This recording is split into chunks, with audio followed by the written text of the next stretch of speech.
Right now, we look at key figures in a death investigation in Monroe County. They're trading pointed comments on social media. The public exchanges follow the grand jury indictment of 7 people for their role in the confinement and eventual death of a 74-year-old former pastor.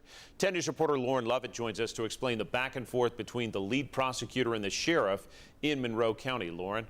John, there's a lot to unpack with their statements. DA Stephen Hatchett and Sheriff Tommy Jones appear to be taking aim at each other on Facebook, and the sheriff has singled out the Regional Forensic Center here in Knoxville. Sheriff Jones released a statement yesterday defending current employees Joshua Duncan and Tommy Reagan. He says his staff has taken corrective action where policies were violated in the handling of 74-year-old Lester Isbell. But he says he does not believe anyone from his staff is guilty of homicide in Isbell's February death. 5 current and former corrections officers were indicted for official misconduct. Jones also called attention to the medical examiner. He called the examiner's office after experts there amended Isbell's autopsy, calling it a homicide instead of death by natural causes. Jones wrote the doctor amended her report after being spurred on by the media. The Regional Forensic Center told me they don't want to comment.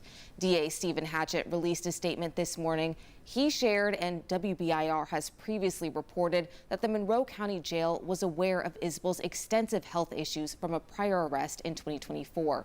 He says regardless of his views about who should have been held accountable, he respects the grand jury's decision and will proceed according to the law.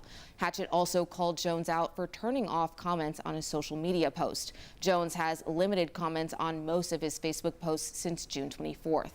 All 7 people have bonded out on $5,000 bonds. Once court dates are set, they'll come in and enter a plea. Then they could face trial. John? Lauren Lovett with the very latest. Let's look at more background on this trial. In addition to the indictments we reported Wednesday, WBIR is learning new details about the people who are tied to this case, but who right now aren't facing charges. Court records show the grand jury declined to indict Monroe County Sheriff Tommy Jones. The group opted against charging the sheriff for official misconduct, criminally negligent homicide, or neglect of an elderly adult. A jail captain and jail lieutenant also avoided charges. Sergeant Josh Duncan is facing a charge of official misconduct but avoided more serious charges, and Nurse Courtney Woods faces a lone charge of criminally negligent homicide. Now, the 7 people facing at least one charge in this case include current or former Monroe County Justice Center staff and 2 contract nurses. All of them are due in court in the coming weeks.